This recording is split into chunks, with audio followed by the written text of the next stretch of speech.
Oke, bismillahirrahmanirrahim. Assalamualaikum warahmatullahi wabarakatuh. Selamat siang semuanya, selamat malam ya. Selamat malam semuanya, salam sejahtera untuk kita semuanya. Sebelum kita mulai materi kita terkait dengan algoritma, alangkah baiknya kita berdoa menurut agama dan keyakinan masing-masing. Berdoa dipersilahkan. Berdoa selesai. Oke, kita langsung masuk ke materi kita terkait dengan algoritma mata kuliah algoritma dan pemrograman ya. Jadi yang pertama adalah pengenalan algoritma. Ya, jadi materi yang pertama ini ringan-ringan saja dulu ya. Saya harapkan nanti teman-teman bisa memahami dengan baik dan nanti akan ada kuis yang saya berikan untuk mengetahui seberapa besar pemahaman teman-teman terkait dengan algoritma ini. Oke, langsung saja. Oke, dalam sebuah pemrograman ya, dalam sebuah pemrograman algoritma ini berada pada langkah keberapa sih? Ya. Jadi dalam sebuah pemrograman ini yang perlu dilakukan adalah yang pertama adalah mendefinisikan masalah. Ada sebuah masalah dulu nih. Ya. Kita ada sebuah masalah, kita mengetahui masalahnya itu apa. Contohnya misalnya kita mau mencari luas persegi panjang gitu ya. Oke, berarti ada masalah nih, gimana nih cara mendapatkan luas persegi panjang, kan gitu. Kemudian yang kedua, apa yang dilakukan adalah menemukan solusinya, gitu ya, menemukan solusi. Oh, luas persegi panjang adalah panjang kali lebar. Ya, ada komponen panjang, ada nilai panjang, ada nilai lebar. Kemudian keduanya dikalikan. Oh, itu adalah solusinya. Setelah kita mendapatkan solusinya, nah ini dia. Langkah ketiga ini adalah memilih algoritma atau algoritmanya berada pada langkah ketiga. Ya, algoritmanya berada pada langkah ketiga. Nah, memilih algoritma di sini adalah step by stepnya nanti seperti apa gitu. Apakah kita langsung melakukan panjang kali lebar kemudian langsung ketemu luas? Bisa jadi itu benar, bisa jadi itu salah. Siapa tahu panjangnya dan lebarnya belum diketahui. Gitu ya, sehingga kita perlu memasukkan panjang dan lebarnya terlebih dahulu baru bisa dikalikan. Seperti itu. Ya, jadi kita membuat algoritmanya. Algoritma ini merupakan pada langkah ketiga dalam pemrograman ya.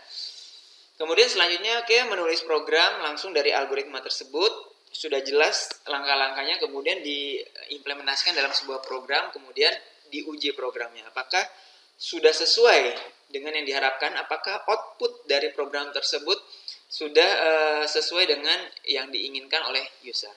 Seperti itu ya teman-teman ya. Jadi memilih algoritma atau algoritma ini berada pada step ketiga dalam pemrograman.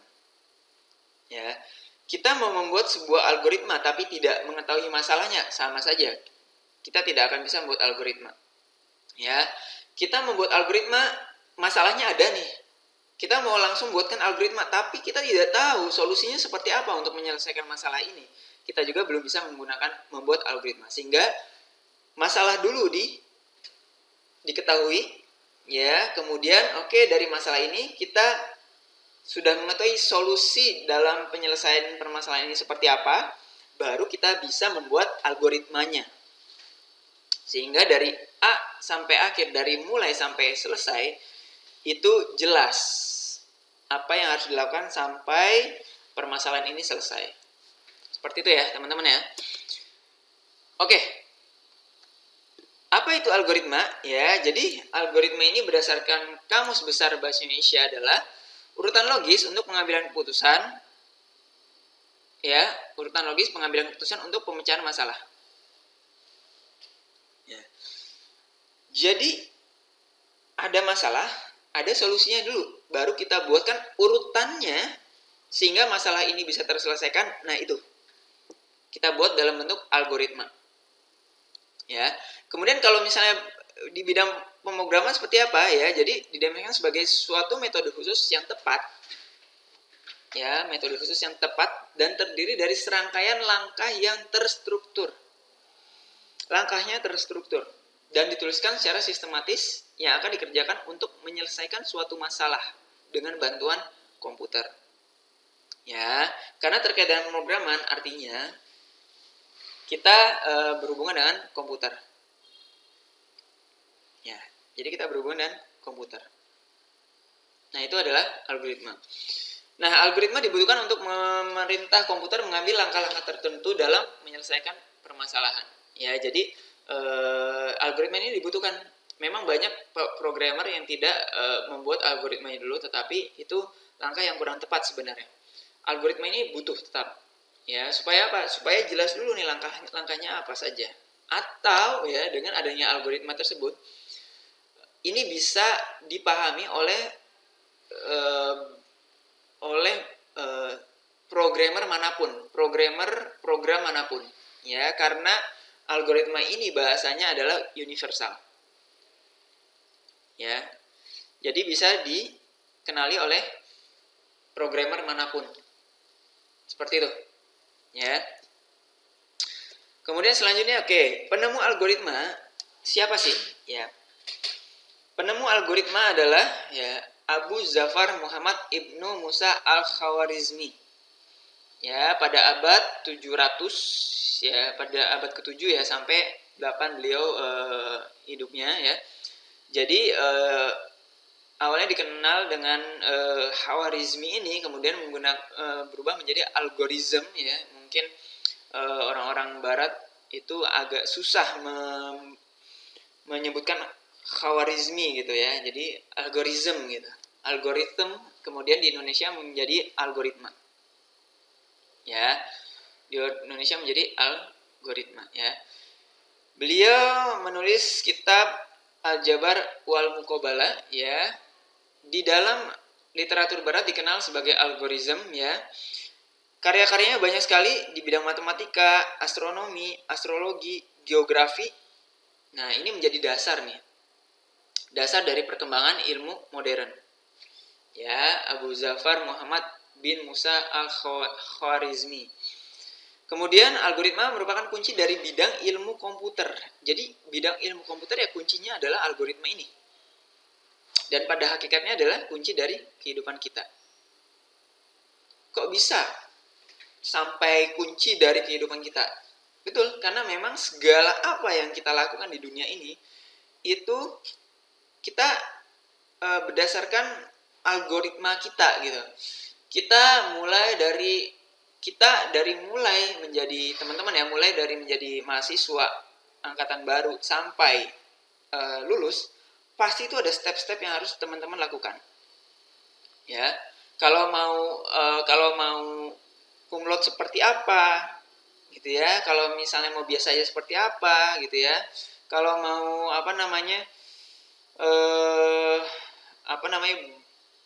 menjadi aktivis seperti apa, itu adalah algoritma yang teman-teman harus lakukan, gitu ya. Ketika teman-teman mau menjadi cum laude, artinya nanti akan ada pilihan gitu ya, antara malas-malasan atau tidak gitu, malas-malasan atau rajin. Nah, ketika memang teman-teman masuk ke malas-malasan, artinya nanti akan jauh dari akhir menjadi seorang cum laude ya. Cum laude itu IPK-nya di atas 3,5 teman-teman ya. Kemudian ketika teman-teman rajin, berarti langkah yang teman-teman ambil ini mendekati sebagai mahasiswa cum laude. Jadi semua yang kita lakukan di kehidupan kita ini adalah algoritma. Termasuk teman-teman ketika lahir gitu ya. Mau masuk surga atau neraka ya sama. Gitu ya. Akhir dari kehidupan kita seperti apa ya, itu adalah hakikatnya adalah algoritma. Langkah-langkah yang kita ambil, langkah-langkah yang kita lakukan. Seperti itu. Sudah jelas kalau misalnya mau surga seperti ini gitu ya. Ketika mau neraka seperti ini. Itu udah jelas gitu ya.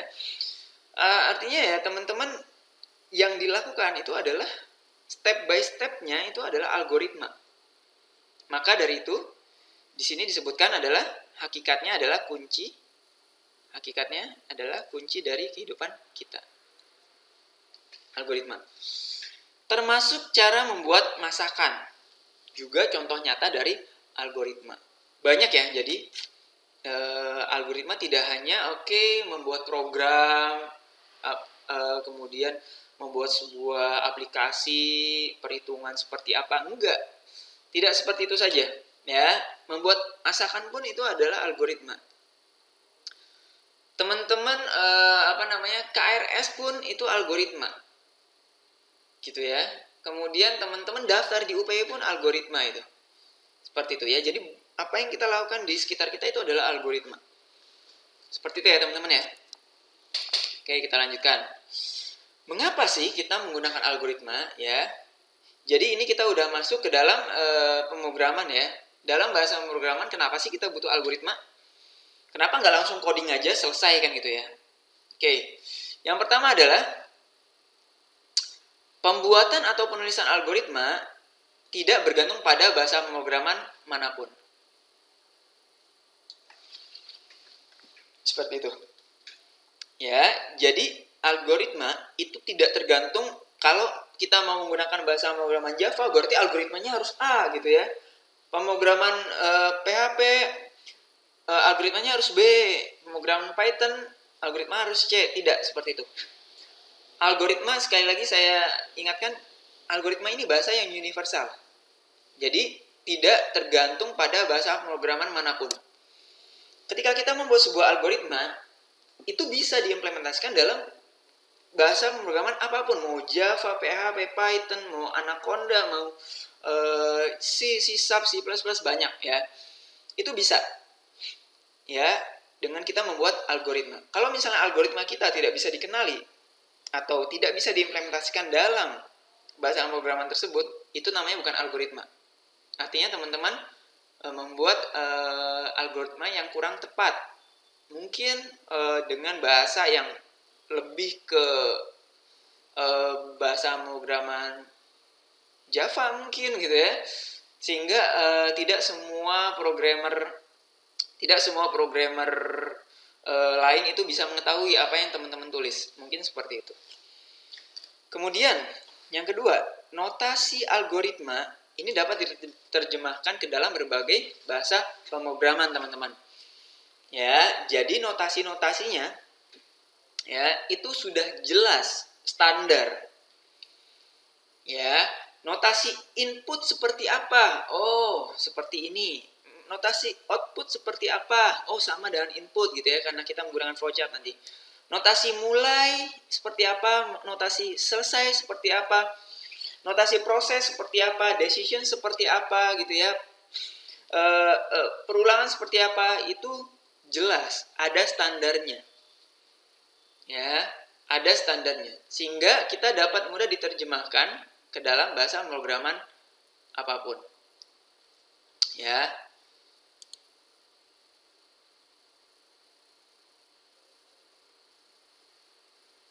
Seperti itu teman-teman ya. Kemudian bahasa pemrograman, output yang akan dikeluarkan sama. Output yang akan dikeluarkan ketika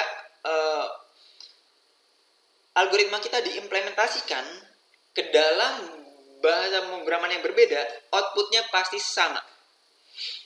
Ya, kita membuat algoritma membuat luas persegi panjang.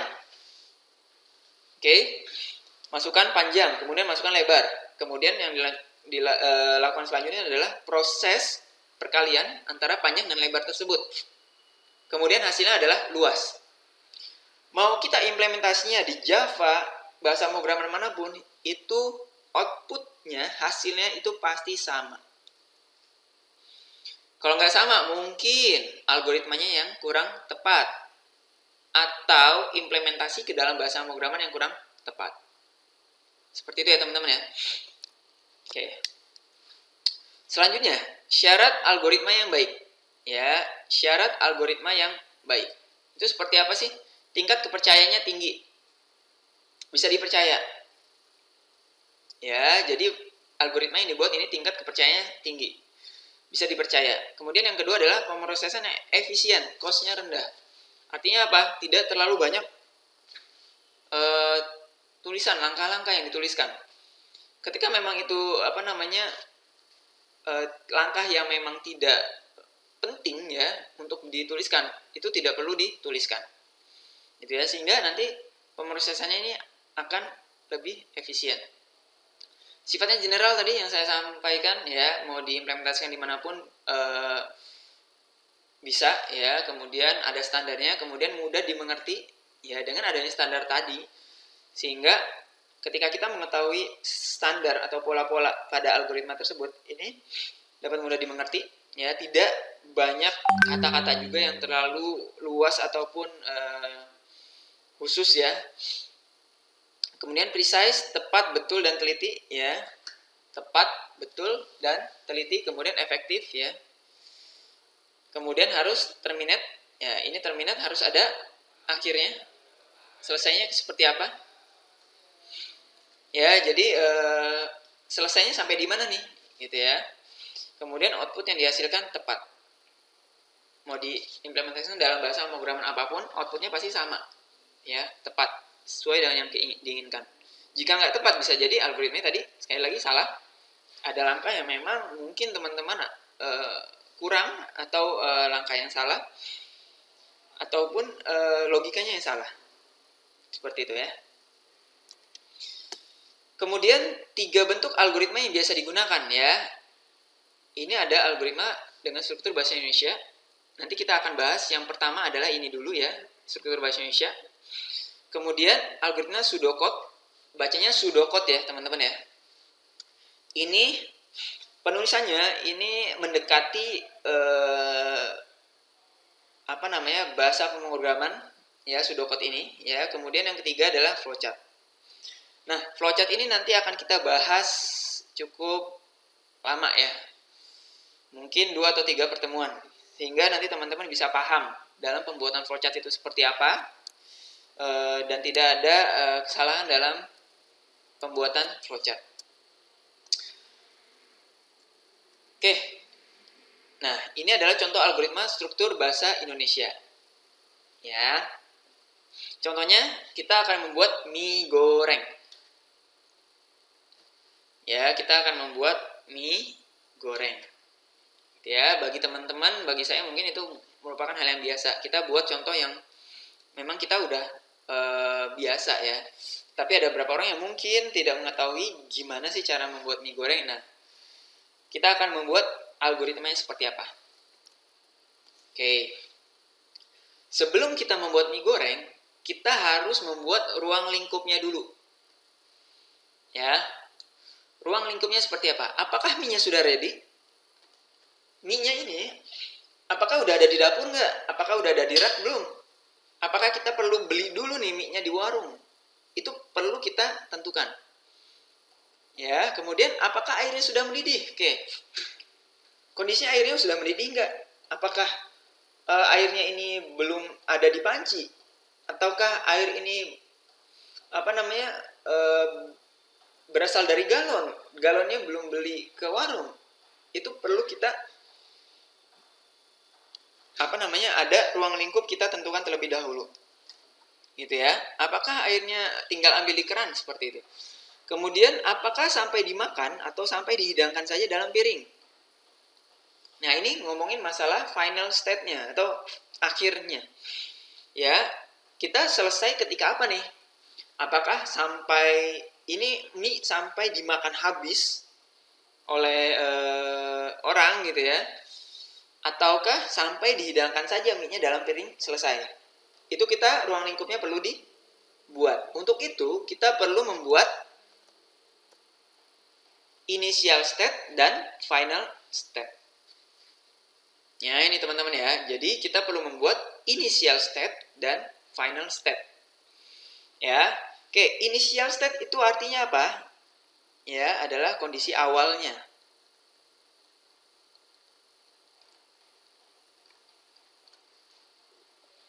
Ya, kondisi awalnya seperti apa? Final dari kata-katanya bisa terlihat ya, kondisi akhir. Akhir atau selesai. Oke, initial state-nya atau kondisi awalnya ya, seperti apa sih? Oke, semua bahan dan alat sudah tersedia. Berarti tersedia di dapur ya. Dan masih berada pada rak. Oh, artinya ini semuanya masih ada pada tempatnya gitu ya, pada rak-raknya. Belum ada di airnya belum disiapkan, kemudian pancinya masih belum ada di kompor dan lain sebagainya gitu ya. Jadi semua bahan udah tersedia nih, teman-teman tidak perlu membeli lagi. Ya. Dan masih berada pada rak. Oke, itu adalah kondisi awalnya. Oke ya, kondisi awalnya. Kemudian final state-nya, kondisi akhirnya apa? Mie dihidangkan saja di atas piring. Ya, selesainya seperti apa sih? Kondisi selesainya? Oh, mie-nya sampai dihidangkan saja nih di atas piring, berarti selesai. Gitu ya teman-teman ya. Oke, sekarang kita buat algoritma seperti apa. Nah, ini dia. Ya, yang pertama mulai. Oke ya. Kemudian selanjutnya isi panci gitu ya. Isi panci dengan 200 ml air. Oke. Panci yang ada di rak kita isi dengan air sebanyak 200 ml. Oke. Kemudian letakkan panci dalam kompor. Berarti panci yang tadi berisi air 200 ml diletakkan di atas kompor. Kemudian selanjutnya nyalakan kompor dengan api sedang. Setelah kompor tersebut di atas setelah panci tersebut di atas kompor, berarti selanjutnya adalah kompor tersebut dinyalakan dengan api sedang. Ya. Kemudian selanjutnya adalah tunggu hingga air mendidih. Setelah dinyalakan kompornya, kita tunggu. Apakah airnya sudah mendidih? Ketika belum, berarti kita belum bisa melanjutkan proses selanjutnya. Jika sudah mendidih, masukkan mie ke dalam panci. Seperti itu ya.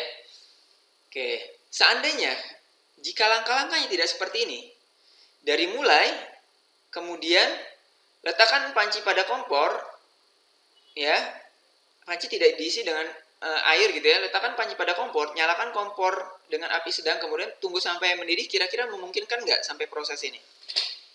Tidak ya, karena nggak ada airnya. Itu yang dinamakan algoritma. Langkah-langkahnya itu harus jelas, teliti, bisa dilakukan. Ya, dan logis. Ya, logis, ya. Atau misalnya mulai kemudian isi panci 200 ml, kemudian pancinya tidak diletakkan di dalam kompor. Ya, misalnya pancinya tidak diletakkan di dalam kompor. Kemudian nyalakan kompor dengan api sedang, tunggu sampai mendidih. Kira-kira akan mendidih nggak? Tidak akan pernah. Karena kompornya tidak diletakkan karena pancinya tidak diletakkan di kompor. Itu namanya algoritma, teman-teman. Ya, jadi langkah-langkahnya harus jelas, teliti, bisa dilakukan, ya, dan logis. Seperti itu ya. Oke. Selanjutnya, masukkan mie ke dalam panci, kemudian mungkin di situ ada aduk-aduk ya. Ya, mungkin lebih tepatnya diaduk-aduk ya, tambahkan. Atau misalnya kita langsung ke sini tunggu hingga mie sudah tidak keras, ya. Mungkin dia ngaduk sendiri gitu ya dalam panci ya. It's okay, masih memungkinkan gitu. Tunggu mie sudah tidak keras. Ya. Artinya apa? Mie udah tidak kaku seperti ketika dikeluarkan dari plastik tadi. Ya. Ketika mie sudah tidak keras lagi, ya. Kemudian tiriskan mie, kemudian tuangkan mie ke piring. Oke, sudah tidak keras lagi nih, ditiriskan nih mie-nya gitu ya, pakai tirisan ya. Kemudian selanjutnya setelah air udah hilang gitu ya, udah cukup kering, baru dituangkan mie ke piring. Setelah itu baru masukkan bumbunya ya. Setelah mie ada di atas piring, kemudian dimasukkan bumbu-bumbunya, aduk-aduk hingga seluruh bumbu rata, kemudian mie siap dihidangkan. Setelah dari sini, apakah kita cukup atau sampai kita menghabiskan mie-nya? Ternyata final step-nya tidak perlu sampai menghabiskan mie-nya. Cukup mie siap dihidangkan, kemudian selesai. Ini yang namanya algoritma dengan menggunakan bahasa Indonesia, teman-teman. Oke, apakah semuanya harus seperti ini langkahnya? Tidak. Ya, dalam sebuah permasalahan bisa jadi tidak hanya solusinya hanya satu dan langkah-langkahnya hanya satu. Tidak, bisa jadi ada langkah berbeda ya yang bisa dilakukan untuk membuat mie goreng tersebut. Bisa jadi di tengah-tengah ditambahkan bawang putih gitu ya, kemudian ditambahkan cabai, bisa. Jadi dalam algoritma tidak semua penyelesaian itu hanya satu penyelesaian ini saja, tidak. Ya, teman-teman bisa explore kira-kira penyelesaiannya seperti apa. Intinya apa yang diinginkan adalah intinya membuat mie goreng. Gitu ya. Terbentuk mie goreng. Selama langkah-langkahnya ini bisa dilakukan dan logis untuk membuat mie goreng, itu artinya teman-teman sudah sukses membuat algoritma. Kalau hasilnya adalah nasi goreng, berarti teman-teman algoritmanya masih salah. Seperti itu ya teman-teman ya. Ya, jadi seperti ini.